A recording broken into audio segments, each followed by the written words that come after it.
Yeah, it's very important that we are united because I mean, we faithers we are scattered. In the old times, the faithers have actually been a people as a sort of, and like they have been a community, and Hmm. they have also been the most secret society in the world.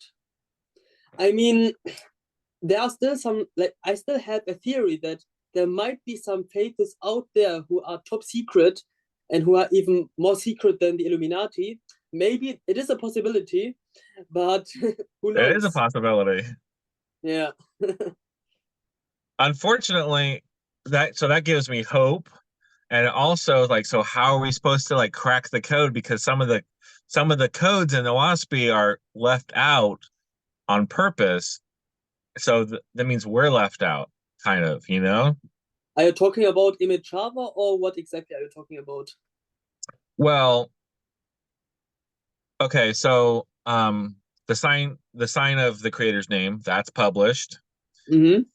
The alternative secret name is published, but said to be only used in a whisper, right? I think it's uh Aoa, or I forget the exact pronunciation, but that's published. But I don't know what book it is, but there are parts of ceremonies or parts of it that is left Yeah, out of publication. that's And true. like, And it also states that those are withheld from publication because they are practiced actually in the present. Yeah, right. But which those means group yeah, so yeah, okay, here's a question. If you were in the one of those groups with the not broken lineage and you were secret, what would be the process of reaching out to people who are now rediscovering the teachings through Oahspe?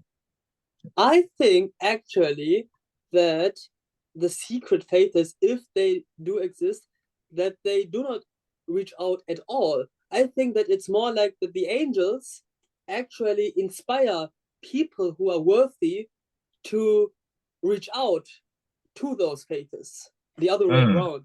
Basically. So it's right. basically like a one-way road.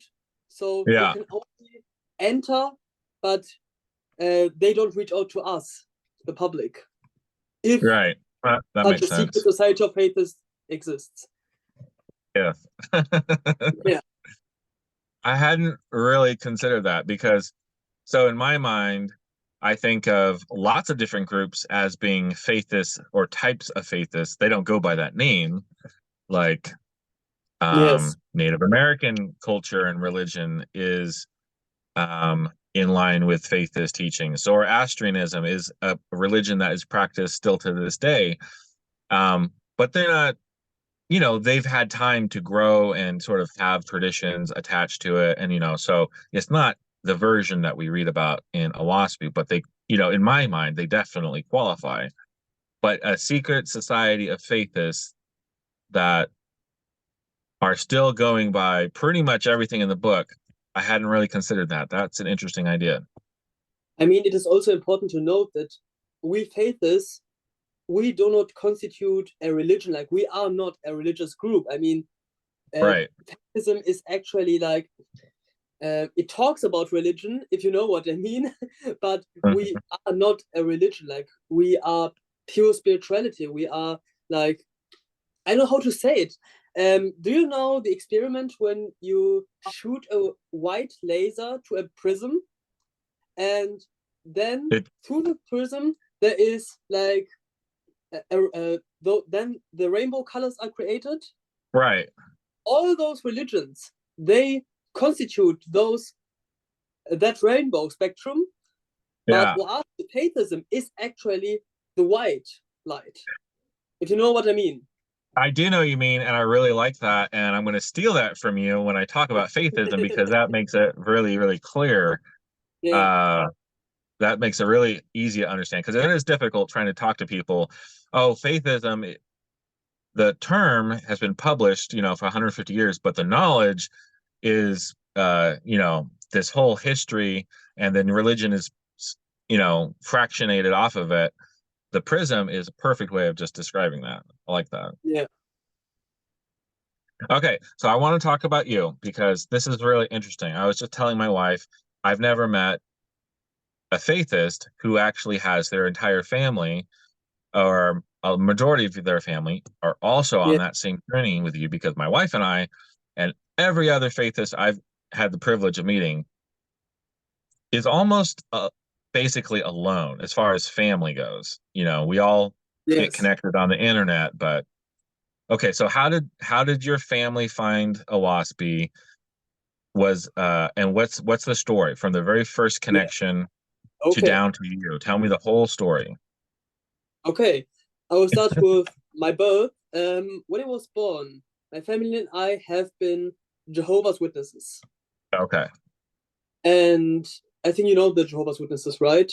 Like who Yes. go door to door. Yes. And until I was 7 years old, I think, we have been Jehovah's Witnesses. Then my mother was a devout Jehovah's Witness, and she studied so deeply into the material of Jehovah's Witnesses that she found many mistakes Mm-hmm. in that religious group. So we left the Jehovah's Witnesses and we became Messianic Jews. Okay. Yes, we became Messianic Jews until I was 10 years old. And then, yes, until I was 10 years old. And when I was 10 years old, we discovered the Essene Gospel of Peace. Do you know the Essene Gospel of Peace? It's Yes. I mean, I haven't read it, but it's on my list, and I recently Yeah. just started watching some video lectures on it so I get more information, and it's really interesting. Really Yeah. interesting stuff. I mean, that book is from the Dead Sea Scrolls, and it exists prior to Oahspe. And we both know that the Essenes have been Faithists. Oahspe confirms it. So, Mm-hmm. actually, before we knew Oahspe, we have been Essene Faithists by the time I was 10 years old. Oh, And wow. then I think 2 years, so we became vegetarians, we did the communions with the angels, and all of that. We were Mm-hmm. devout Essenes and Essene Faithists. And I think 2 years later or so, we discovered Oahspe. My mother discovered Oahspe. Yeah, and she actually, the first time she discovered Oahspe was accidentally in a Freemason webpage. Really? How because did she that did some, connect? yeah, because she did some research on Freemasons, and John Baloo Newborough has been a Freemason before he became a Faithist. And Right. so I think that is the connection. Hmm. And the first time she saw Oahspe, she rejected it because she thought that it is Masonic, that it's not from God. Mm-hmm. But if I think a year later or so, she accepted Oahspe, she read it, and she took it seriously, and we embraced Oahspe. Yeah. So I have been So your actually a mother Faithist. is your mother has Yes, been kind of the leader of the pack. yes, oh, definitely. Yeah, yeah. I mean, she had always a good connection to the creator. She was Mm-hmm. always like, she always loved him, wanted to please him. Yeah. So you've And been a faithist unknowingly since 10, but yeah, knowingly since like 12, something like that. yeah, maybe, yeah, yeah. What was that like? Do you remember a transition from being Jehovah's Witness to being well, from being Messianic Jewish to Essene to faithism? Like each one of those steps, did that seem natural to you, or was there like, what are we doing? I was just getting comfortable with the last thing, or what was No, going through your no. mind? I have to confess that when I was a Jehovah's Witness, like, I always, like, since I can think, I always loved God. I always loved the Creator. And I Mm-hmm. also wanted, like, when I was a little child, since I am a little child, I always wanted to be a prophet of God, a prophet of the Creator. I wanted to, like, um, I wanted to be a devoted follower of the Creator, and I always wanted to be like celibate and wanted to, wanted the creator to lead my life. And that means that when I was a Jehovah's Witness, of course, I was like very energetic. I wanted to please the organization and so on. But fortunately, I wasn't that deep into the organization, And then my mother discovered, or her brother sent her some videos about the Illuminati and their hidden messages. And we were shocked. I can remember those videos. We were shocked to see those satanic messages in innocent children's movies and other movies. And then discovered that the Jehovah's Witnesses actually also included satanic messages in their pictures. Like they paint many pictures, they have many books which contain graphic illustrations, and those graphic illustrations, you can see those Masonic symbols. So we found out that the Jehovah's Witnesses, their publication is the Watchtower. Is that correct, or am I thinking of a different? That's right. Okay, and that's where a lot of the illustration. I remember seeing some old original Watchtowers, and it seemed like that was really prevalent back in the day. Is it still being pushed today? Yes, I mean, really? The organization has, like, they pretend to have exposed the person who is responsible for those messages. Like they're saying that he was like a spy of Satan or so, but they are actually like trying to cover up their Masonic origin, because Charles Taze Russell, the founder of Jehovah's Witnesses, has been a Freemason. Right. Everybody was back in the day. Like everybody was. Everybody who was spiritual, basically, yeah. But he was like a 33rd degree Freemason, and yeah. But he was like, he didn't follow the truth, he wasn't like, he didn't seek for like the true Essenes or Faithism or anything like that. He didn't have anything to do with it. He just wanted to establish his own group. And yeah. And when I was a Messianic Jew, we also took part in all those festivities like Sukkot, Pesach, and all the other festivities, celebrations. Right. But we also discovered, like, my mother did much research about Jesus, Yoshu, and his origins. And then she stumbled upon the Essene Gospel of Peace, where it was revealed that Joshua, or Jesus, was actually an Essene, and he was vegetarian. And yeah, he lived secluded from the other people, also known as Utians. And he also only gathered Faithists, or like former Faithists. And those were his 12 disciples. Right. Yeah. And I am really interested in getting into the Essene. It is difficult for me and my wife to because we were so disheartened with Christianity. It really left a pretty big scar on our heart. And to go back and study a different version of Jesus is difficult, but I'm willing to do it. I am willing to do it because I can separate what I was taught from, put that in a box and open up another box and just realize that they're different, and the information, if it benefits my life, is worth the effort.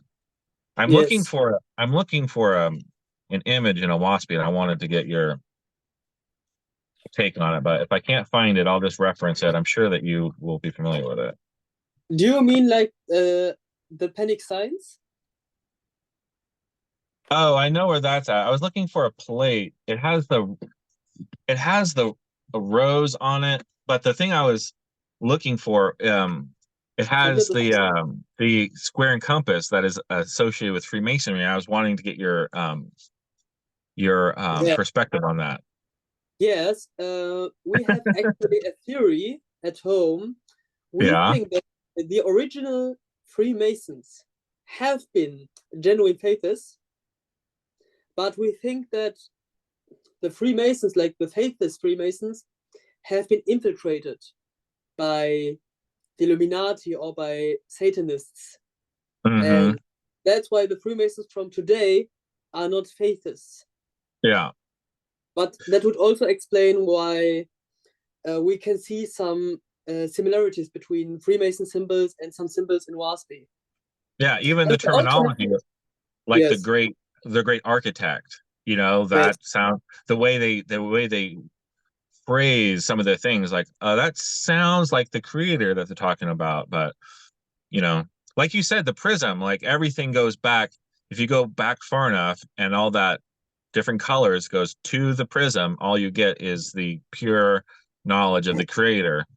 Yes. You know, so you know, it is no wonder that all these symbols, even the sign, you know, the basically the medicine wheel, that is the creator's name, is used, the cross and the circle, or some variation of that, is used by all manner of different types of groups throughout the ages, Yeah. good and bad. I mean, I've also studied many spirit reports in the past, and almost all spirit reports, which are genuine, confirm Oahspe. Really. Like, and do you know Abraham Hicks? I've heard of that name, but I don't, not super familiar. Yeah, Abraham Hicks. There is a woman who is called Esther Hicks, and she is basically a Swiss. She's a medium, and she can receive messages from the angels. And those angels, they also confirm Oahspe. And the Elois also confirmed that the angels not only communicate through the Elois or through Oahspe, but also through other books and other groups. So Oahspe is, like, I think Oahspe is the greatest book in the world I know of, but I think it is not the only book, you know? It isn't, it is wrong to stop at Oahspe. I think we should also, like, reach out and look for other sources. Oh, absolutely. Yeah. Like that's why I'm willing to read the scene teachings, because I feel like it has a lot of Faithist teachings in there for sure. And other things, like my wife and I are reading, we have, what is it? Zoroastrian book. I can't see it at the moment. It's on my bookshelf somewhere. And it has prayers and rituals and ceremonies and poems and like literature that's, you know, over 1,000 years old. And some of the exact language is from it's shared with Oahspe. It's not a concept with different labels. It's actually the same vocabulary. I'm like, what? Are you kidding me? This is give me a second. I'll get it off the bookshelf. Yeah. But there was one thing, and I don't know if she underlined it, but it was a prayer or protection, and it used the same language as Oahspe. It was pretty remarkable. I'll send that over to you. Thank you. There are several books on Zoroastrianism, but this is the one we got because this was the one that has the translator was the most educated. He's like a doctor, and the effort to get it translated took took a long time to get it translated. It just seemed like if it was easy, if somebody just decided to do it and it was done, it's like the fact it took so much effort probably means that it's a good version because of the obstacles that they faced. So okay. I'll send that over to you. You say it is 1,000 years old or so, or? Well, the original text is very old. Not sure. Yeah. I mean, we've also discovered, my mother has also discovered that some passages in Oahspe are mentioned in a much older Indian book, I don't know the name of the author. Maybe it is the same book you're referring to, but yeah, there are some, like, in the original book, in the Indian book, like, they only say the creator, Hmm. and they don't give him a name. But in Oahspe, they give him the name which starts with a J, and but that would make sense to me because it is revealed in. You have also Radiance, right? I've seen it briefly. Oh, yeah, I have it. Yeah, that book, right? Yeah, Yeah, I've just started reading it. It's bigger than Oahspe. it's fascinating. It is fascinating. It And has key informations which are not included in Oahspe.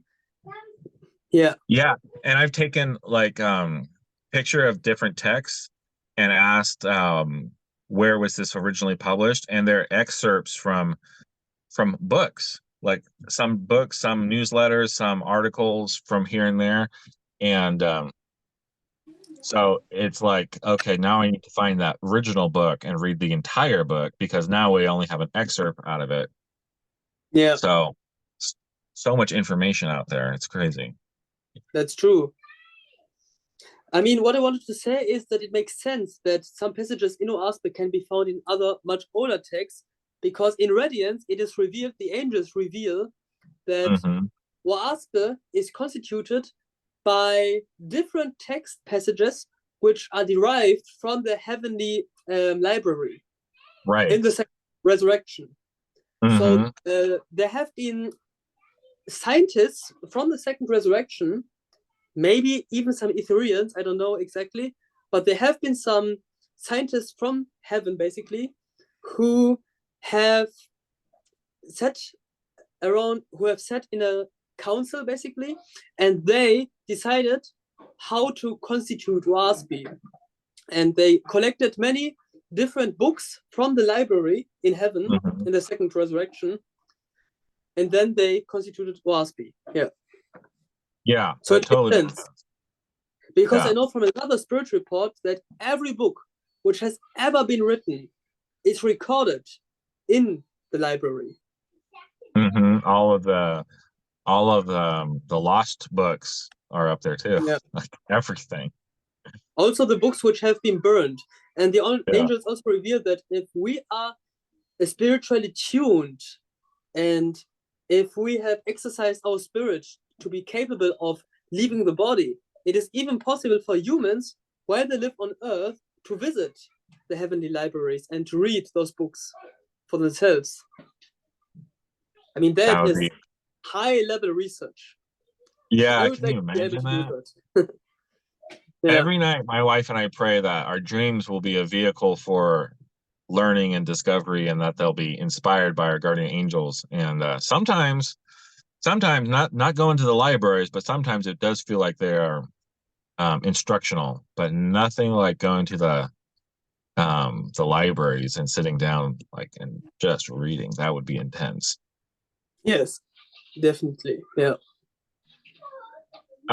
Okay, going back to your story, I'm curious, along the way, did you ever, like when you were Messianic Jew, did you ever have like a community of like-minded people along your journey, or is it Yeah. We had a Facebook community. okay? And Yeah. my mother also, like, she sent every Friday evening, she sent a photo to all of her friends, to 1,000 friends, I think. Hmm. She had to tag the friends in her photos. Those were like greetings for the Sabbath, Shabbat Okay. Shalom photos. Yeah. And yeah, we were part of a community, a Facebook community, a worldwide international community. Yeah. And how did that how so you were part of the community and then you found the Essene teachings and then later Oahspe. Are you still in connection with the Hebrew roots kind of movement community? No. No, just cut it off or what? Yeah, we cut it off because, like, Messianic Jews, in order to be a Messianic Jew, it is even mandatory to eat meat at Oh, Pesach, for example, And like it is Lamb. very common to eat meat, and it is like a favorable trait, but we are strict vegetarians, so we don't do it. Mm, right. And yeah, that's why there have also been some discussions, and yeah, we had to move on. I really didn't think it would be a requirement, even though I know that they do still incorporate lamb and different meats for the Depends festivals. on the group and on the family, yeah. Oh, okay, interesting. So, so how many of your so your mom and you, like, how many of your family? How large is your family, and you're all Faithists, or? Yeah, from the beginning, it has been my mother, my father, and my three siblings and me. So 6 people. People? Yeah. That's a pretty good Faithist community. That's like the largest Faithist community I've ever run across. That's actually like together. Yeah, There's a right now there's a we are 5 who are together because my father has is facing some problems and he is like on the way of managing those problems. But yeah, um, we have actually been 6. Yeah. mm, that's pretty cool. There's a group that I want to interview. They're in the States and they're a family of 4 and they do homeschooling. I have yet to talk to them extensively, but they said they were open to being interviewed. Mm. So I'm excited to meet them. They would be the only family in the States that is kind of like together with Oahspe. That'd be 2 families, your family and them. Mm-hmm. So let me ask you, I'm trying to think of when you when you started reading Oahspe for yourself, what was your personal journey like? Like I was what did you find that really hit you and resonated? Did you have any struggles with it? Like some of the texts you needed to really kind of wrestle with? Like what was your journey like reading Oahspe? I have to say, when I read Oahspe, I was fascinated. I mean, we started with, in the beginning we have the book of the creator, Thai's prayer, but we actually started chronologically with like the book of Setantus, and Mm-hmm. then we went on chronologically. So it was a good decision because it made more sense to us. And I have to say that I am not only a spiritual person, I'm also a scientific person. And I can say for sure that this book is not from the earth. It is a heavenly book because Yeah. the language used in the book is otherworldly.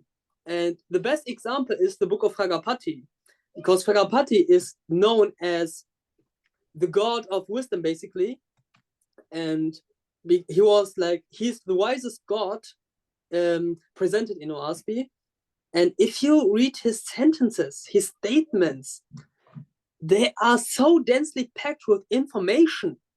Like, I mean, and he answers so many seemingly unanswerable questions. Like, for example, the Fagapati proves that the creator exists, and it makes sense.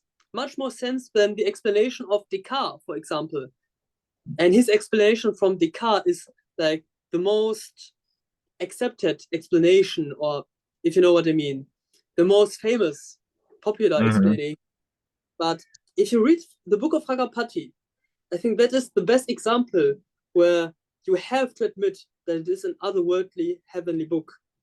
Because Mm-hmm. no human on earth is so as intelligent as Ragapati, in order to give statements like him. I I mean, love the book. I love Fragapati. Like I'm in it. I'm reading it right now, and yeah, the adventure dialogue of Fragapati and Hoab is just. I love that story the best so character much. development. I mean, I you know what love that happened to story so Hope, right? much. What? you know what happened to Hoab, right? I mean, that's great. Like, he was a lazy god, basically, yeah. from his own plateau, and all his people were lazy, lying on some corners, and they didn't even occupy the whole plateau. Then Pragapati came and recruited Hoab in order to save souls from the hells in Atmospheria. And then later on, I mean, you know the end, right? Yeah. And later Yeah, on, I've read it several times. yeah, and Hoab becomes the god of the earth. Like, he receives the title of god over the earth, and Mm-hmm. that's great. I mean, that's a great character I love development. I I love the part where Hoab finally gets it, and he's at the throne, and Fragapati is there, and the light, Yeah. it said, crystallizes in him Yes. and becomes so powerful he becomes almost mad with enthusiasm. It's like so intense. It's like It is. I've read Yeah. that so many times. Yeah. It is. Light crystallizing inside of you. He took on a crystalline form. Yeah. And with the crystalline form, he flew over the people in hell and saved them. It was, I think, also a knot, I think. And then he saved Mm-hmm. them. Yeah. Yeah. That's I great. Oh, Yeah. there is a question. Okay, so we both love the book Fragapati, and there is a question I had this last time Yeah. reading it, if I can find it real quick. Fragapati and Hoab are having a dialogue, and if you have, so if I can find it, it's Fragapati at the end of chapter 13. 13. X, Okay. yeah, it's XII, so that would be 13. Yeah. And the question is, so Hoab is saying, um, what is he saying?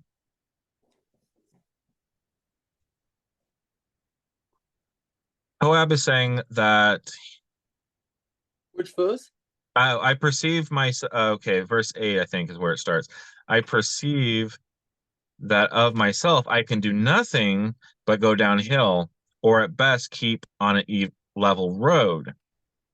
And Fragapati says two things in response. Be not deceived, nor short in faith to accomplish, for herein lieth the key of all wisdom and power. This is verse 9. Suffer not thyself to go to the other extreme, saying, man of himself can accomplish nothing. To teach this to a child is to hew off his legs and arms, and to teach it that it can to teach it that it can accomplish is to make it giant like and effective. And basically Hoab says, okay, I understand there's a balance between I can do nothing from the creator, that's an appropriate response, but at the same time we can do stuff. We are responsible for our own actions. We are empowered to make our own decisions, to be creative, and to be. And so Yeah. the question is between these two things, and Fragapati saying, thou perceivest that the reason cannot solve the matter. Let us then suspend the subject, and I will take thee to Meru and her king and her kingdoms, and we may obtain facts more pertinent than opinion or reason. Anyways, that's the last verse, and Yeah. I have yet to find the continuation of that specific conversation. Yeah. I think I understand I what don't you say. know. I think I understand it. But in order to understand it, you have to read Radiance, and you have to study it in order to understand what they are talking about. Because there are some parts, like there are some things which are explained in Radiance, where the angels, the Ethereans, explain it in Radiance, but it isn't like explained in Oahspe. It is the following: there is a dichotomy between, basically between impotence and omnipotence. That means that in Radiance, I don't know if you have stumbled upon it already, but in Radiance, the angels reveal the truth about the universe. The truth is that the Creator is everything and everyone. The truth is that the Creator is the true identity of every soul, of every spirit. And that explains why the human spirit is omnipotent, according to the angels. The human spirit is omnipotent. The human spirit can do, have, and be everything he or she wants to be. And that is because deep down, very deep down, we are the Creator. And that's why we are united. We are one. The angels explain that humans have 3 layers of consciousness. We have the conscious mind, which is known to science. Then we have the subconscious mind, which is also known to science, but which is not known to science yet, is that we also have a third mind, which is much deeper than the subconscious mind, and that is the mind of the Creator himself. Interesting. Yeah, that's the great revelation. Well, and in Oahspe, it does give directions like the first assignment is to become a creator, and depending on where you're at, create harmony within yourself is one of the first commands, and have that. And then the angels, when they're creating a crown or whatever out of light, or doing something quote unquote miraculous, they say it's not miraculous, it's the nature of things on my reality. To you, it's a miracle. It's not a miracle for me. I've learned the elements, so it looks miraculous to you. So I understand that. That's interesting. That makes sense. So what was the creator before creation? That's the question. Yeah, that is a question. I mean, there is proof in Oahspe, like there is one sentence, one verse, I don't know where it is exactly, but I remember it vividly. There's one verse in Oahspe where it is revealed that as Suis, like that in Adept, I think it's the book of Cosmogony, I think, or the book of Ben, I don't know exactly, but it is revealed that a human cannot only, like, his spirit cannot only, his mind cannot only travel to the past until he is like till his birth, but the human spirit can also see the time before his birth. But from his own perspective, he can see what happened before his birth from his own perspective. And I think that is actually like a hint or an Easter egg that the human spirit has existed before conception, even before conception. Because if you read Oahspe, we know of the prophets, Zarathustra, Brahma. They have been bred by the angels, by the Lubis. They have selected humans, Faithists, and they have brought them together, that they fall in love with each other. And they begot children, and they begot children, and so on, until the prophets were born. Yeah, it took like 6 generations. That means 6 generations, for example. So 6 generations before Zarathustra was conceived. Right. The idea of Zarathustra already existed. The idea, the concept of Zarathustra, he existed already. And that is the same with every human. The idea of us existed before conception already. And because the Creator is our true identity, that means that we can actually have access to the mind of the Creator. And that explains why it is possible for humans, for spirits, to become one with the Creator. Because you do nothing else than to become one with your true identity, basically. But it should not be taken in the wrong way. Like, that doesn't mean that you have to become a false god, because the false gods, they think differently. First of all, every false god does not believe that the creator actually exists. I mean, we can read it in the Book of Wars.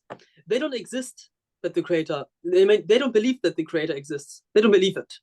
Yeah. But they establish themselves as the one creator and they want everyone to worship them without actually believing in a creator. So they say, I am superior to you all and you are inferior to me and you have to worship me.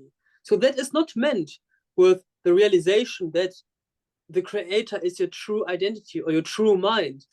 What is actually meant is if you realize that you are one with the creator, it is like, do you know, if you connect headphones with a smartphone and you go to the settings and you go to Bluetooth, if you bought some headphones, the headphones, they are connected to the smartphone. Right. But only because they are connected, they're only because they are linked with the smartphone, that doesn't necessarily mean that they are connected to the smartphone. So there is a link between the headphones and the smartphone, but you still have to build a connection in order to hear the music from the smartphone. The same is with the creator. We are actually one with the creator. The creator thinks, sees, hears, and smells through us spirits, but we have to build a connection to him in order to unleash our full potential. And that's what it means to be a bride or bridegroom of the creator. That's what the Ethereans do. They become one with the creator. Can you hear me? Hello? Hello? I can't.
Hello?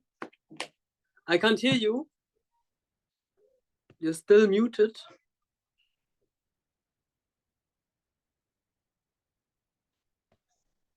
That was weird. Yeah. Suddenly, your photo was stuck and then you vanished. Yeah, my phone just shut off. It literally restarted for no reason. Okay, is the recording still on or is it deactivated? Yeah, it's still on. Oh, okay. So okay. So, what was the last thing you heard from me? You were talking about how a phone can be connected or linked to another device, but the connection has to be active in order for there to be communication. That's what you were saying. Pretty. Yeah, and the same as we thought. That is actually what is happening when angels from the second resurrection become brides and bridegrooms of the Creator. Like if they enter Etheria, they become one with the Creator. And in order to become one with the Creator, you need to be selfless. Yeah. Complete. You need to have a grade of 99 at least. Yeah. Yeah. That is mandatory. Yeah. The image that I like in Oahspe is that there is the creator, the source of light, and we are like beams of light from the creator, and only become in a state of existence when we like hit something and that beam is able to be shown on like, a piece of reality, right? So if it just went out to nothing, then but so we have all the qualities of the source, but we are just an extension of the source. That's But if right. you took the beam of light and traced its essence back to the origin point, there would be no difference between the the ray of light and the source of light. It would have the same essence. It's just that it's a Yeah. part of the source. Is that what you're saying, or is that only part of the picture? Is there more to it? Yes, that is one way to see it, but there's also another way which maybe it is more easier to grasp. Um, let's imagine, like, we have a piece of fabric, you know, Uh-huh. and that piece of fabric is the creator, basically. Now, Okay. can on the piece of fabric, you can like create many different characters with it. You have one character, and then you have on the other side like another character. You know, Okay. not Yeah. two, and they're interacting with each other. They're talking to each other. They maybe join each other. They jump together. They are still one and the same fabric. Oh, yes. Yes, I see. Yeah. Interesting. Or a third option to see it is that imagine you have a piece of paper, and then on the piece of paper you draw characters. Right. Maybe one superhero fighting against the villain, or some other scenery. Yes, you can distinguish the characters from each other, but it's still the same piece of paper. They are still one. And the same artist drawing the characters. Yes. So when a god decides to become a false god, using the fabric or the paper, does that mean they're literally cutting themselves out of the fabric, or are they still connected to the fabric? It's just that they're not, Yeah. because they would like, you can't really separate yourself from the creator, but you can be out of alignment with the creator. So, That's right.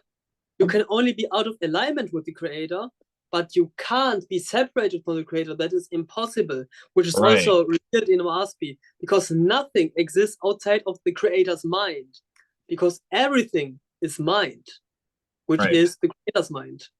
And it is impossible to cut yourself off from him. And that also explains why the human spirit is indestructible and immortal, because the creator's mind is immortal and indestructible, and the idea of us will never die. It is eternal. Okay, so here's one of the things that struck me first about reading Oahspe was the the full explanation of free will. Like, we will never lose free will. As a Yeah, Christian, there would come a point in time where like whatever sin was part of me would be deleted. And so I will only be left with this part that just sort of lapped up the heavenly essence and always wanted to, basically not have free will anymore. And I never really thought about it until after I left Christianity. yeah, Um, so the first thing that struck me about Oahspe was the explanation of free will seemed way more complete, more coherent, more it balanced justice and mercy and compassion, and everything fit. Everything was in balance. And then yeah. I thought and then I thought about it even deeper. And if all roads lead back to the creator, and if we are in fact part of the creator's body, which is stated in Oahspe that we're just an expression of the creator, we're part of the creator's body, and it is inevitable that eventually we will become back in alignment with the creator. I Yes, mean, we do get to choose the road that we take, but it does have a kind of a dance between this idea of free will and the inevitability of the destination, or the alignment. And I'm not arguing against free will in Oahspe, but I do find it to be more dynamic. Like it's like being in a river with lots of different currents, and you can choose to go upstream or downstream or find these different subcurrents, so you can choose your path, but eventually all roads lead to the ocean. How have you thought about that? Is that significant to you? Or, I mean, it's just an interesting idea to think You are about. right. What you're saying is true.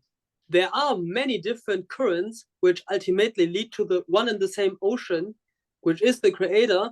And there is a very interesting explanation for free will. So basically, our free will is rooted in the fact that the human spirit possesses omnipotence, because we are avatars of the creator. Without omnipotence, there would be no free will, if you think about it. So the free will is that the human spirit possesses free will is proof that the human spirit is actually omnipotent. Because having a free will means that you can think of everything and you can become everything you want to be, and you can accomplish everything you want to accomplish. And that would not be possible if the human spirit would not be omnipotent. But it is also revealed in Oahspe that, like, the creator reveals to Zarathustra that there is something called fate. So on the one hand, the human spirit has a free will, but on the other hand, there is fate. And Yeah. there are many people who think that free will and fate, that they are exclusive to each other. But I think the opposite is true. I think, or I can explain why it is actually one and the same, free will and fate. In order to understand the dichotomy between free will and fate, you have to study Radiance. And in Radiance, it is revealed that the human spirit is the writer of his or her own destiny, meaning that fate does indeed exist, but we are the writers of fate. We are the writers of fate. So on the one hand, but on the other hand, the creator still has a plan for us. As I have told you before. But it's our plan. It's our plan, right? We're just waking up to it. Yes. I mean, okay. So it's like so many different layers. On our surface layer, this physical layer, it's not our plan. But ultimately, that's why we all end up at the same trajectory eventually, is because we are all part of the same source. So we are exercising our free will in an individual way, but it's like a flock of birds where everybody is moving in the same direction, like eventually. So we're like an individual bird who eventually finds the flock and then starts moving in unison. And there's a logical reason for it, a beautiful reason behind it. If you think about it, all the prophets, all those people, like the creator had a plan for them, even like 6 generations before they were conceived. And Brahma, for example, Brahma wanted to become a priest. He only wanted to become a priest when he was a young man. But the creator saw much more in Brahma. While Brahma saw in himself a priest, a mere priest, the creator saw in him a prophet. The second most important prophet in the history of mankind. The first one is Zarathustra. And then after Zarathustra comes Brahma. And Brahma didn't expect when he was young to become a prophet. He didn't set that expectation, but the creator saw it in Brahma, that he will become a great prophet, one of the largest prophets in the history of mankind. We can learn from that story that whatever we expect from the creator, from the universe, but mostly from ourselves, whatever expectations we might set, however high we set them,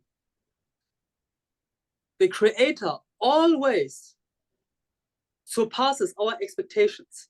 Always. Meaning that the Creator always sees much more in us than we do see in ourselves. Mm-hmm. And that explains why everyone ultimately will become one with the Creator, will go in the right direction to the current you were talking about. Because ultimately everyone will come to the realization that the Creator loves us much more when we love ourselves, and that the path of the Creator brings us to more happiness than our own plans. Because, as you would say it, we don't know what we don't know. Right. We think we know everything. It's part of the arrogance of humankind to think that we know everything. But there are many things which are outside of our radar, many beautiful things which we do not know of. So we have wishes. We want some things for ourselves, but we actually don't know what we actually want, because we don't know everything, but the Creator knows everything. And that is why it is wise to be selfless. Because if you are selfless, completely selfless, you put trust in the fact that the Creator provides for you, because he can lead you to much more happiness than you could ever do for yourself. And that is why everyone will ultimately follow the Creator. That's the logical reason behind it.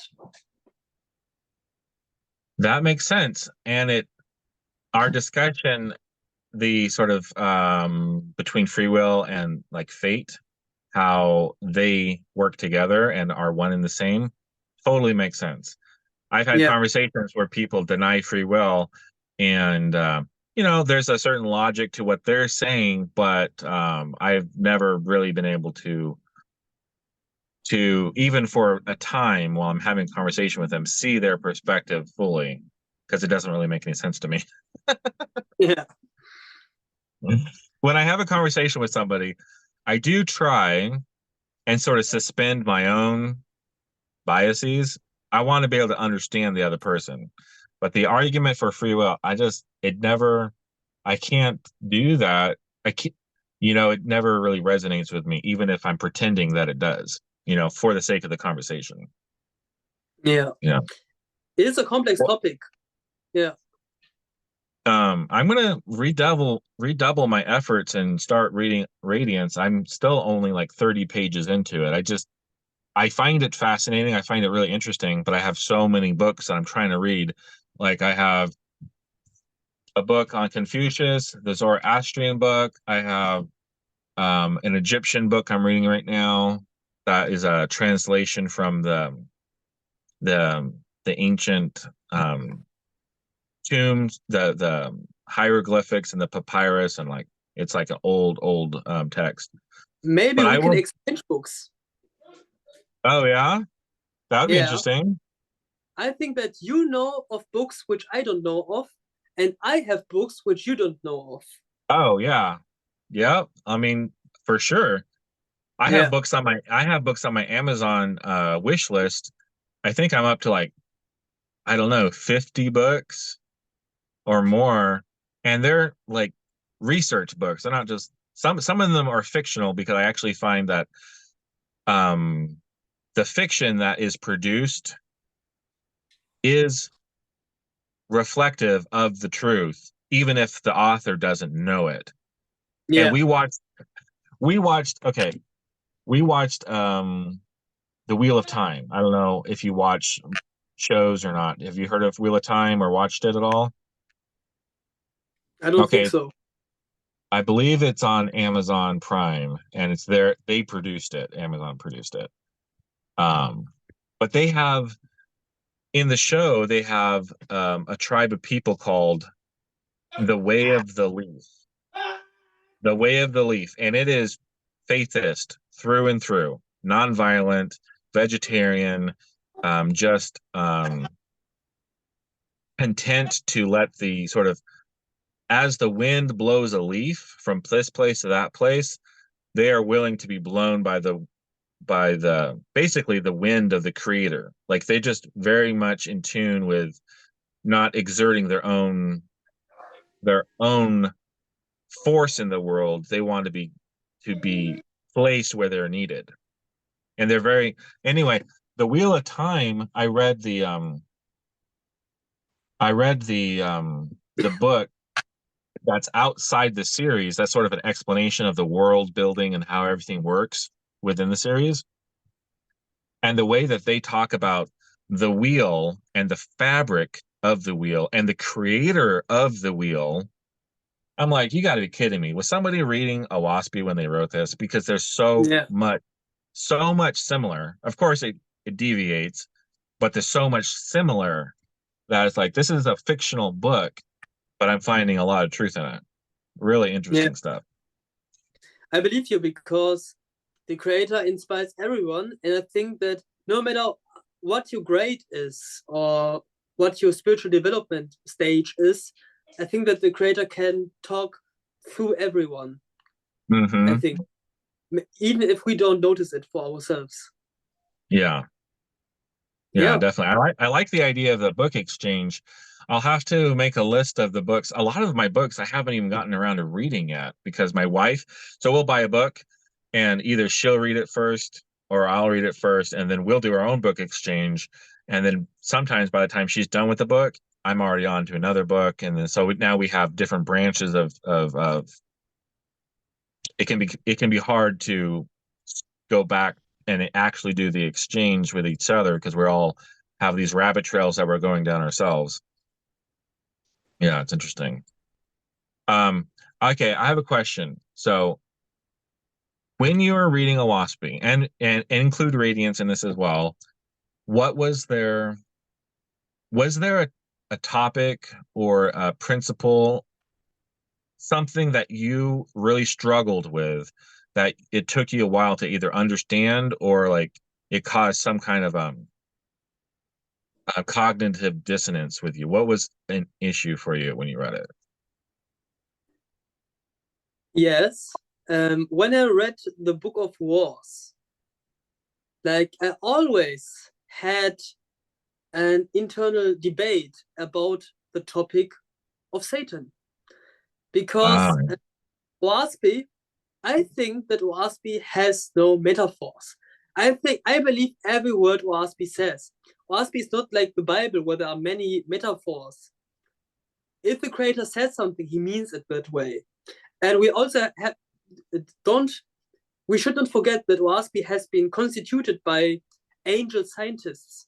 And scientists are always like plain, directly to the point, and they don't deviate from the plain truth.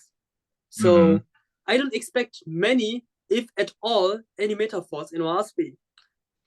And in Book of Wars, it is stated that Satan spoke to Anuazach.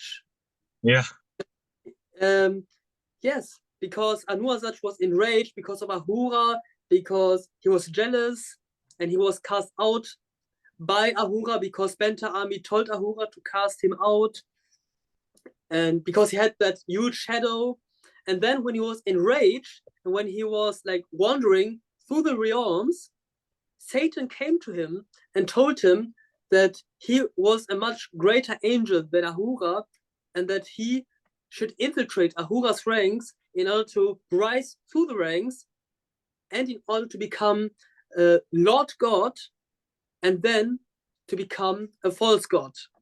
Right. And like, we can read that the false gods, not only Hanuazach, but also Luamong, Sutka, Enochissa, all the other false gods, they actually address Satan. They say, "Thank you, Satan, for the recommendation. What shall I do, Satan?"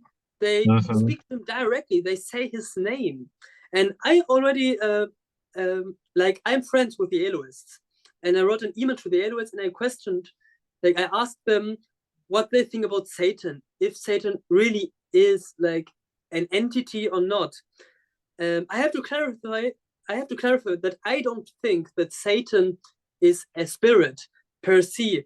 He is not a person. I think, like, in Oahspe, it's revealed that Satan is a tetract. Like, he is a spiritual weakness, or a spiritual disease, you could say.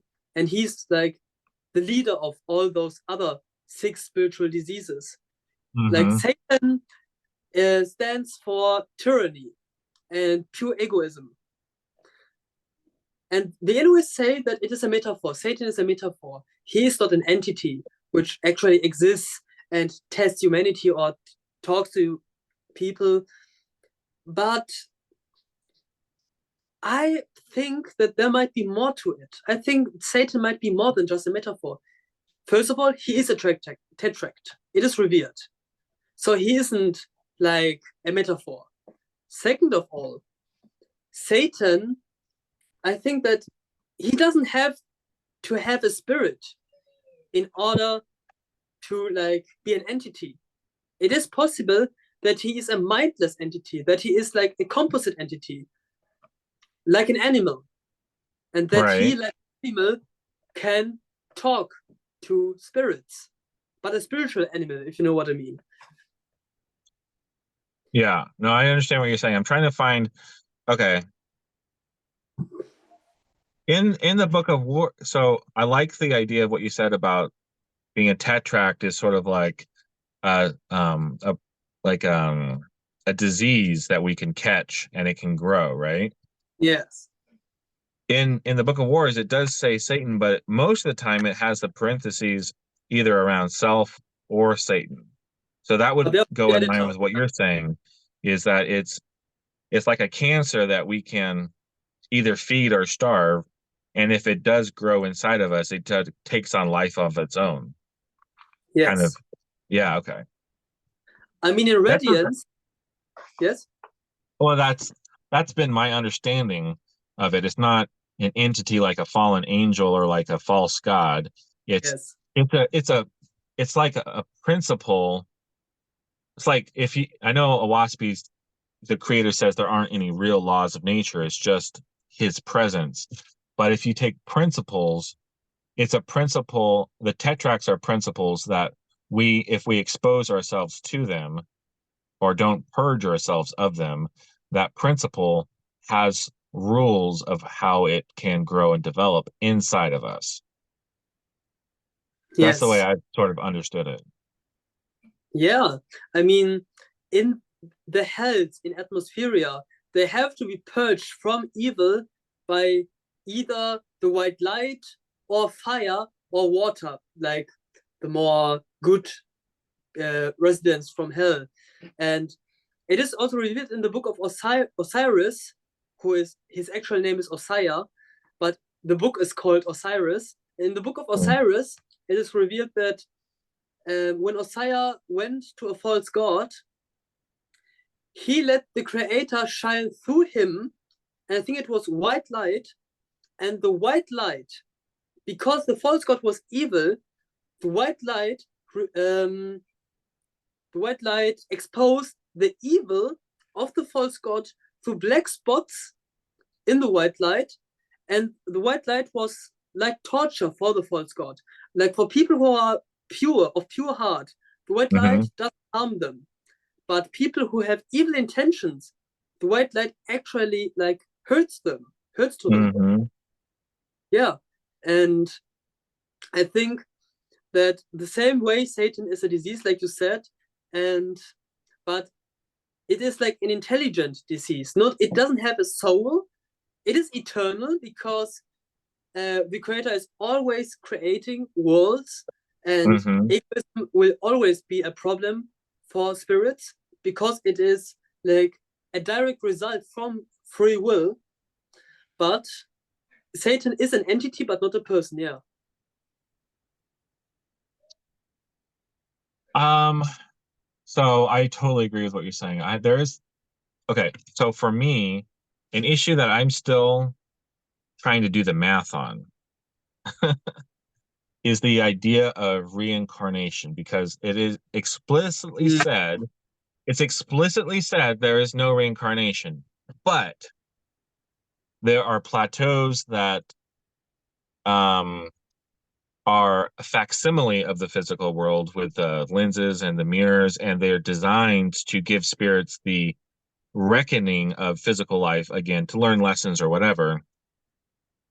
And so that's kind of a form of reincarnation for that specific spirit, because it's giving a second chance at a different life in a different place with the physical attributes sort of reconstituted as an Yeah, illusion for them for the specific purpose of learning. And that sounds awful lot like reincarnation in a very specific place, not like yeah, reincarnation the way it's talked about normally.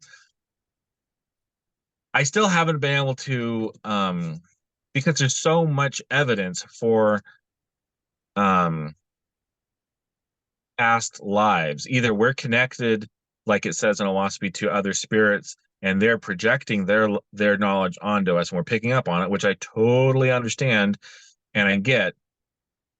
But then there are elements of Oahspe where there are specific circumstances where there is a type of reliving the physical. So I just want to get your yes. take on that. I know of two ways presented in Oahspe how spirits can simulate reincarnation.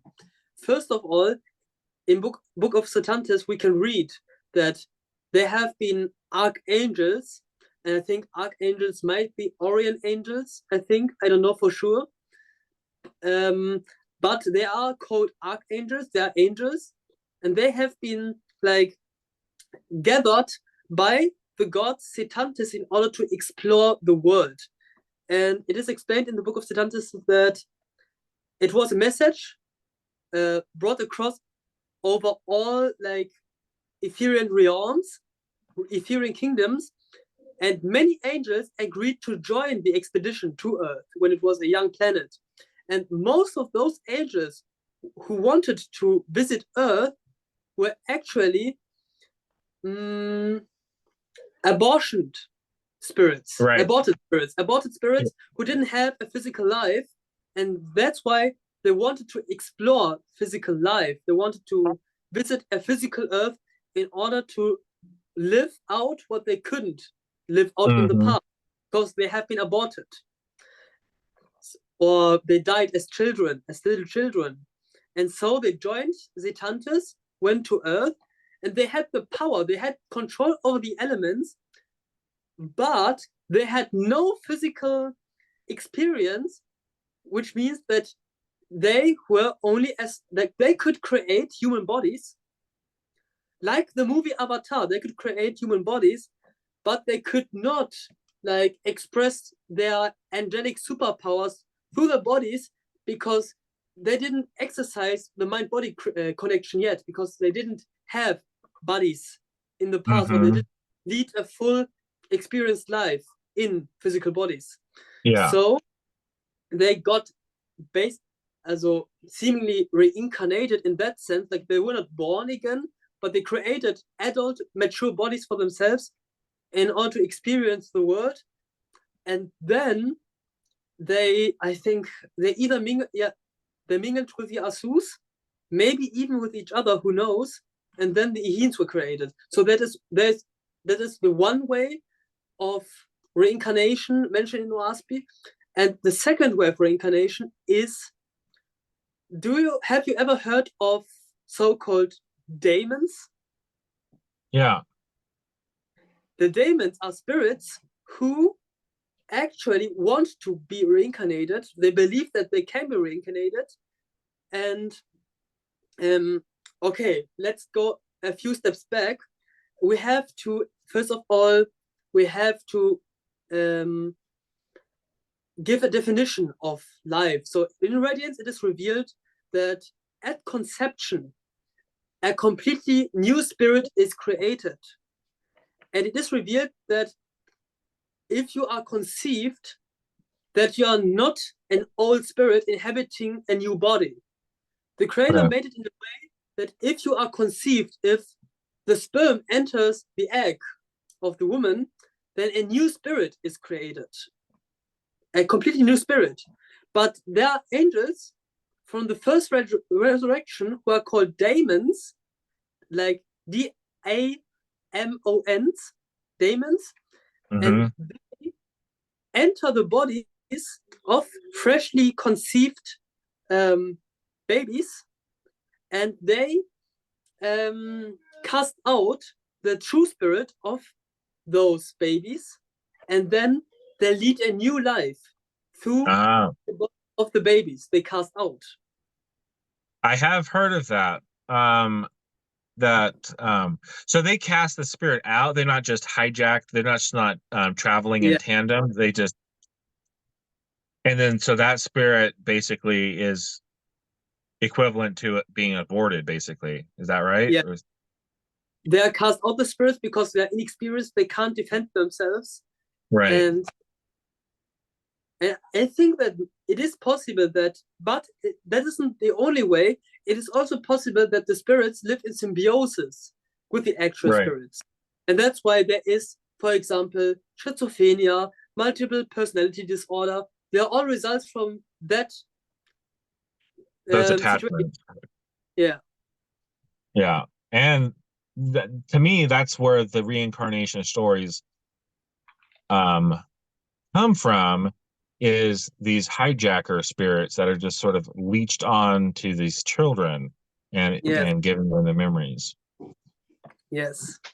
Yeah. But it is not the true way of living life, because the Creator wants us to rise up, to ascend.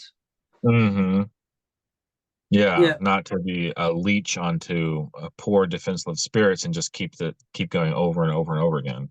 Yeah, I mean, where's the learn effect, right? It is a mystery to me, like, so what the motivation is. I mean, I guess their motivation is they really like being in the physical form and being able to exercise their tetrax. You know, that's the appeal. But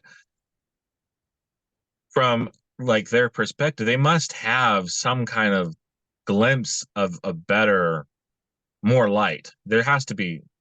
I mean, it seems like this is a poor choice if they are exposed to the other side and can actually see the light in a different spiritual way than in the physical. But apparently they're not ready for that, at the moment. The problem with many spirits is that they suffer from a form of solipsism, meaning that they don't believe in the Creator, and as a result, they don't believe, like, we live in a beautiful universe. We live in a universe where we can live together as a union, and but it is impossible to take something away from another person, because the universe has infinite resources. But many spirits don't know that. They think that there's only a finite amount of resources in the world, in the universe, and that's why they think they have to fight for their survival, and that they have to take something away from another spirit in order to live life. They don't know the spiritual truths, and in order to know of these spiritual truths, you not only need to know of Oahspe or Radiance or the fundamentals from those books, but there are also other spiritual books which help you understand the concept of our universe, how the Creator created the universe, which laws are bound to the universe, and so on. And it is only a petty apology, a petty excuse to say that I have to be selfish in order to survive, because that's not true at all. And many spirits don't know that. They don't know that being selfish is futile. Futile. Yeah, it's just a state of ignorance. It is a state of ignorance. Yeah, they don't know it better. Mm-hmm. Yeah. So what is, okay, out of all the different topics in Oahspe and Radiance, what is the thing that has caused you to have the most excitement, the most passion? What's the aspect that you like talking about the most? That's a great question, because there is a topic, but it is in the book of Radiance mostly. It is my favorite. Is it in a specific specific part that I can look up, or is it just kind of sprinkled everywhere? It is a specific part. Okay, Uh, perfect. do you have the blue book of Radiance? I got it. Yes, I got it right here. it is page 57. Oh, okay.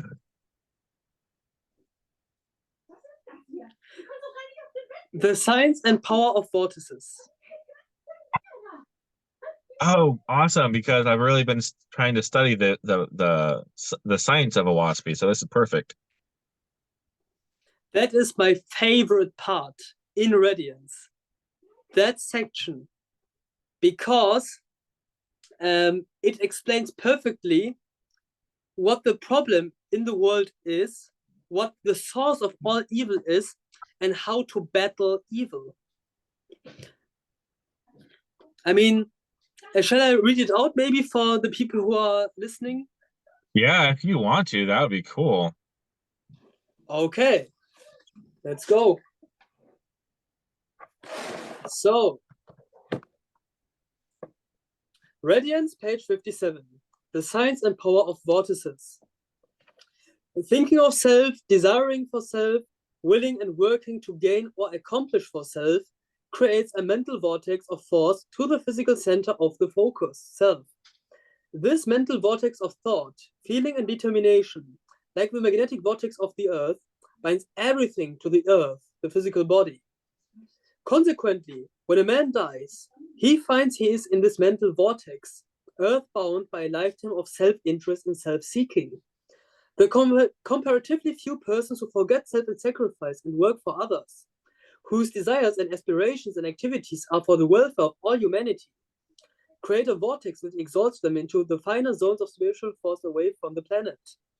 When the angels come at the beginning of a cycle, these are resurrected to states of life entirely free from the pull of the earth's vortex.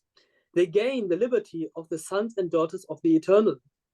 Only those with some strength of soul have been able to rise above the terrible tidal wave of the vortex of selfishness, which dominates the thoughts, desires, and determinations of the people of earth, and rise to freedom.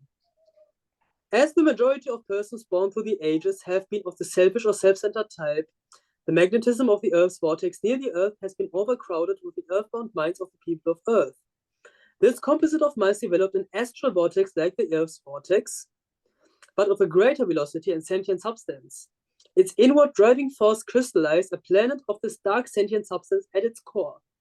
In this core, men who developed dictatorial wills of mighty force while on Earth united to form what might be called a black crystal throne of deception, evil, whose satanic dominion has captured the world and has inspired the world's leaders to engage in the universal destruction of civilization and humanity.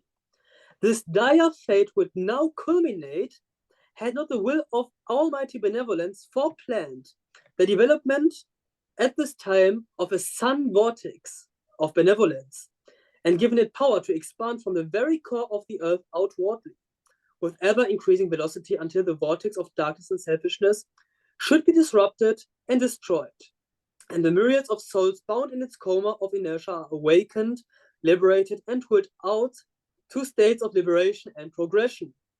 The almighty vortex of benevolence is now active universally.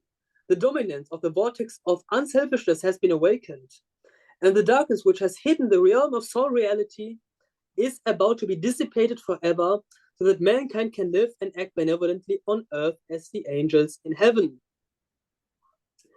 It is, and then I will skip one section. Now comes the most important part. It is possible for a human being to become a sun vortex. As such, he would be polarizing a whole world of souls, awakening, liberating, and inspiring their progression as planets in his soul's expansive influence. Only one such master vortex is needed to polarize into unity and harmony all the souls on earth and in the heavens of the earth. Not until this time has it been possible for man to become the center of a sun vortex and begin to form the inhabitants of earth into such a mighty pleroma, a solar system of divine power in space. That is Wow. my most favorite part in Oahspe and Radiance. Wow, that's intense. That's really that's a lot of information. It is. And I have to say, but when I read that section for the first time in my life, it was in a time where I didn't know what my place in the world was, what I should do in the world as a faithist, in who. And when I read that text, I told to myself that I would do everything in my power in order to become a sun vortex. Because it is the fate of every human to become a sun vortex. That is the last stage of evolution, basically. The last spiritual stage of humanity, to become a sun vortex. That is pure selflessness. Yes. And so somebody eventually will accomplish that while living a physical life. Is that what it's saying? I don't think so. I mean, no. You can interpret it in that way, but like you can see it as a prophecy. It is possible to see it in a prophecy, but I think what it wants to say is I think that every human can become a sun vortex if he or she wants to. Every human. We are all equals. What they want to say is only one sun vortex is needed to destroy all evil in the world and to create paradise on earth.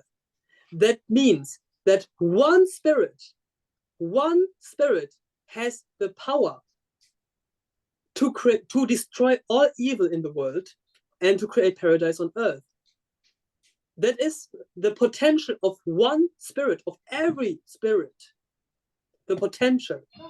Now imagine if more than one person approach the level of sun vortex. Imagine what we can accomplish. Oh man. That would be cool. And that's why I think that every human, or maybe I think at least every faithist, but ideally every human, should strive to become a sun vortex, should give his best in order to become a sun vortex. And I think the book of Shalom, right? Oh yeah. Yeah, the community, the sort of that would be sort of an allegory of the future. Yes. Right? Yeah, okay. I think that Tai has accomplished it to become a sun vortex. And that's why he has succeeded in creating paradise on earth. And I think that is the reason why John Baloo Newbrough failed to create a Shalom colony. Because it was in the year 1984 where the sun vortex was revealed. And John Newbrough didn't know of it. He didn't know that a spirit has to become a sun vortex in order to create Father's kingdom on earth. And because he was not a sun vortex, he failed. Yeah. So before you build Father's kingdom on earth, I think you have to become a sun vortex at first in order to succeed in it. Yeah, he wasn't ready. I've researched a little bit about that effort, and it just seemed like it was forced, and not everybody was on the same page, and it's unfortunate, but it's a good lesson to learn from, for sure. Yes. Okay, so speaking of community, if there was a community started, like a faithist community somewhere in the world,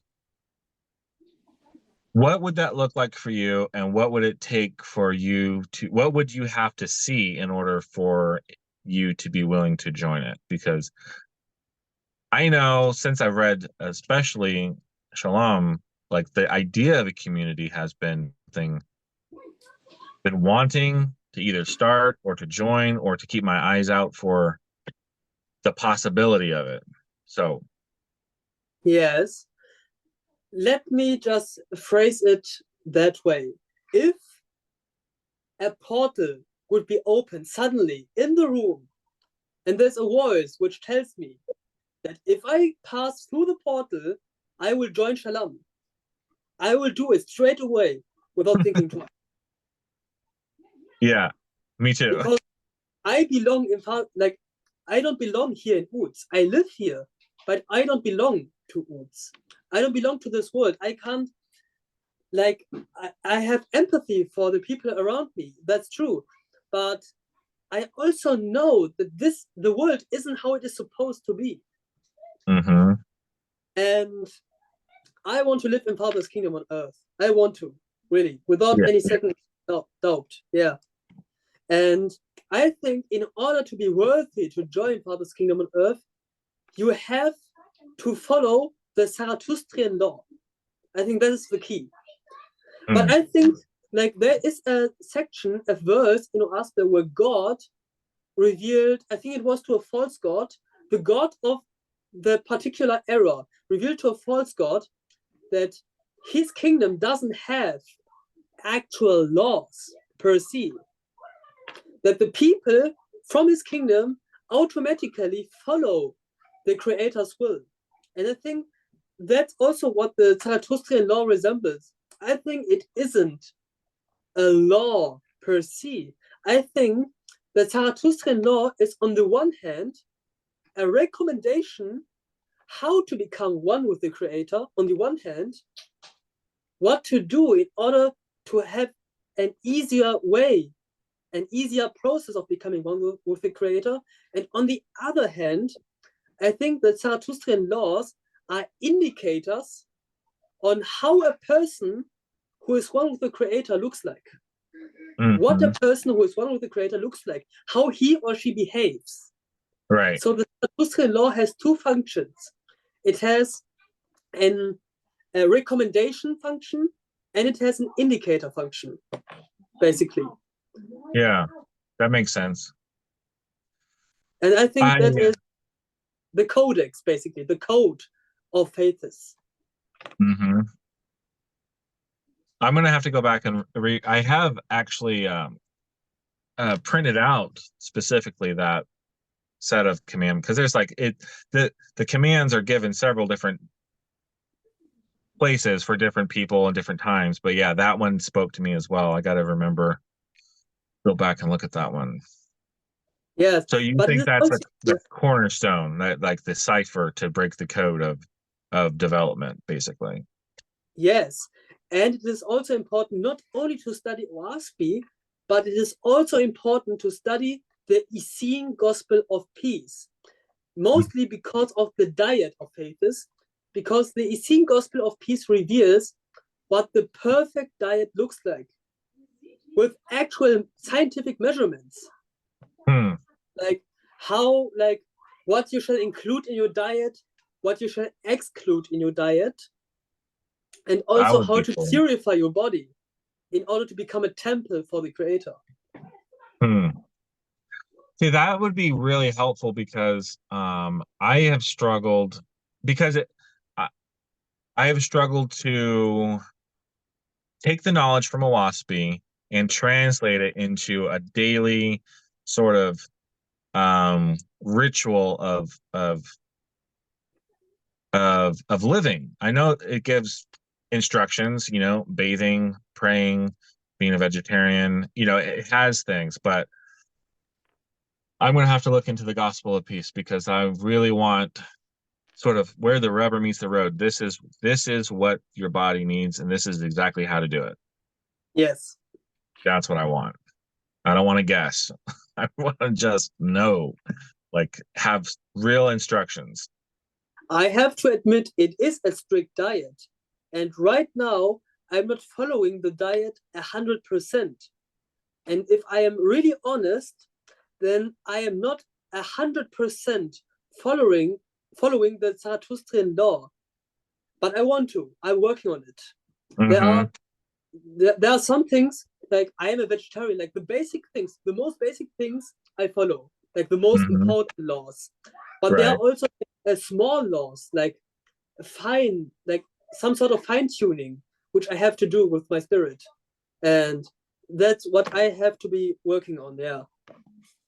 Well, we are vegetarians, but we're not healthy vegetarians because we have but we have a lot of dried goods, a lot of flour and grains, a lot of beans and rice, a lot of stuff that can be shelf stable for a long time. a lot of carb type stuff that is not good for my body, and I understand that, but it's for our budget and what we have available. Like I would love to only eat fruit and like honey and like whole raw goat milk, or really nutritionally dense things, but right now we can't. It's not available. So yeah, can only do the best you can at the moment, right? Yeah, and I mean that's why where the Essene Gospel of Peace comes very handy, because they actually like explain how you shall constitute your diet, what is Mm, important, and yeah. it is also important when to eat and how much to eat. Like that's very important. And the best way to purify your body is to feast, to fast for 7 days, and every day you do an animal. That's also very important when you fast. And Really? you have to do communion with the angels. And I mean, it is important not to forget that the Faithists from the old times, like they had superpowers. They had spiritual powers, but not only like mental powers, they had mind over matter powers. They could control the elements. I mean, Hmm. the pyramid, the greatest architectural designs in human history have been built by Faithists. And most of the time, they didn't build with their hands alone. They also could move things with their mind in a telekinetic way. And Oahspe also talks about adaptism. And adaptism is basically the application of superpowers, as you know, as you can see in comic books. I mean, Hmm. there's a reason why comic books exist, because we have all those superpowers within us, but we have to actually unlock our potential. And Yeah. that is what, and you know the persecution of the magicians, right? Those have been Faithists, according to Oahspe. Those Yeah. magicians who have been persecuted have been Faithists. And they were called magicians because they had superpowers. Yep. And Yeah. the Essenes, Joshua, could use that control over the elements in order to purify the body. Yes. Yeah. It's really well. The first time I sort of got a glimpse of that when we were reading an explanation for one of the rites of passages, like the where it would go from like basically a beginner to an adept, and each the plate had this different stages, and one of the stages was being run through your body with a blade, and if pulled out and there was no blood and no injury or whatever, then that was a sign you were ready to move on to the next thing. And I'm like, is this for real, or is this really something that's expected or something that happened in the past? That was a little tricky for me to understand, but yeah, I mean, having control of the elements is control of your body. If you can't control your body, you're not going to be entrusted with control of your mind or your spirit, or you have to start somewhere. Yes. I mean, Eabata, the prophet Eabata, it is confirmed in Oahspe that he could float, he could fly like Superman. He flew over a sea to the other shore. And Zarathustra is the best example. It is confirmed in Oahspe that Zarathustra was like, he was basically omnipotent as a human, because he was Hmm. one with the creator. And the king Usher, he revealed to the Persian people that Zarathustra had all the powers accredited to the gods of the sayings. He could do everything. He had every superpower imaginable. He Hmm. was much more powerful than Superman even. And that's the full potential of us. Every one of us can do the same thing as Zarathustra if we become one with the creator. Yeah, it's very exciting and very it's a little intimidating knowing, I don't know, intimidating is not the right word, but it's exciting, and there's a lot of work involved, and so that work can be a little intimidating to try and tackle. But every time you do some work and there's progress, the progress keeps you going. Yes, that's why my biggest research topic right now is selflessness, because I think like I have written a mathematic formula for like in Radiance it is revealed that love is the source of all things. That the creator is pure love. He's a person, not but he is like as a person, he is pure love. Like love is the pure frequency, the source of all frequencies, the highest frequency. Like the white light basically is love. Right. And love in its nature is selfless. Love is selfless. And love is also pure life force, as the angels reveal in Radiance. Love is pure life force. That's why some people can die from a broken heart, and why some babies have been who have died have been revived by the mothers because they gave their love to the children, and their hearts started beating again. And love is pure life force. Love is pure life force. And if you are 100% selfless, then infinite love from the creator can flow through you.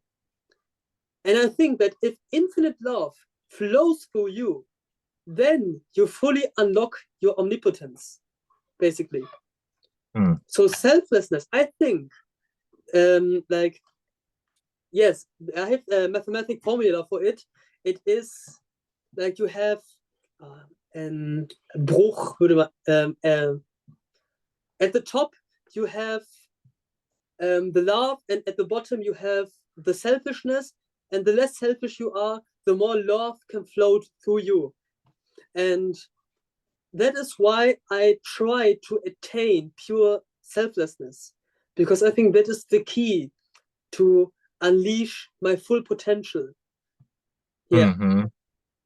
Pure selflessness.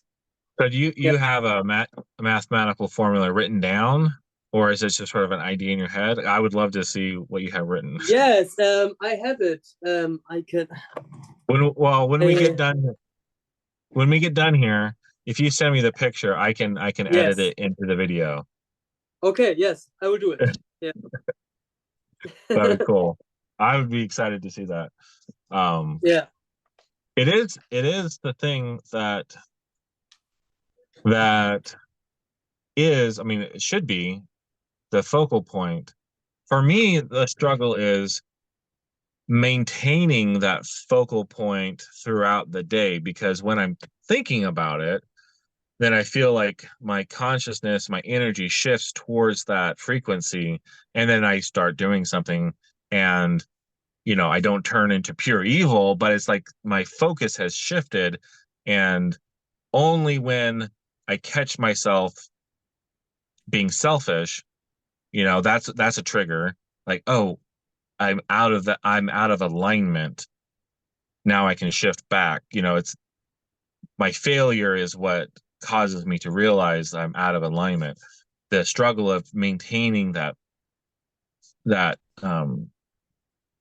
alignment throughout the day without it being broken is so that's a real struggle for me, because my mind is always distracting myself or whatever situations. I know what you're talking about. I can relate. Yeah. I also have been distracted lately by many things, aspects, familiar aspects in the family, other aspects. But I try to catch up. I try to like realign myself. Yeah. That struggle is real. It is. Yeah. Well, I think on that note, I'm going to end this, but man, this has been like so invigorating, the knowledge. Like I really wanted to just, get to know your story, but the knowledge you have in your head has been so exciting. and I am going to redouble my efforts to get through Radiance. And this Yes. one of the problems is in my book of Oahspe, I have I have underlined and highlighted notes and all this stuff all throughout it. But my wife has got a copy and I have a copy, so she has her notes and I have my notes. We only have one copy of Radiance, so she's like, "You better not be using any pen in that because we're Yeah. sharing it." I was like, "I want to take notes in it. I wanted to, really." I have a solution. I Okay. have a digital version of Radiance. I can send it to you. Oh, you do? Where'd you get that? And 'Cause then I you looked. can take notes on it. Oh, wow. I looked all over for a PDF online. I couldn't find And anything. it is even better if you have the digital version, and if you have like, do you have an iPad from Apple or No, I an don't have any Apple products, unfortunately. okay, but maybe there are some other products. I have a app called Apple Books, and if you have the digital version of Radiance, I can look for words in the book, Yeah. and the book automatically, like, they look for those words which I type, and then I can do much more precise research in Right. Radiance with Radiance, and I can also do screenshots. I can also write some notes on it. Hmm. Yeah, Okay. so Send me I that can send send it me to you. that version and then I'll have to find an app that is functional like what you're talking about. Hopefully there is one. I can Yeah. look for it. Yes. All right. Well, I'm gonna end this. I want to thank you so much for taking the time. I'm glad it's not 1 o'clock in the morning for you. That's very Uh, fortunate. we'll have to do it again and Of um course.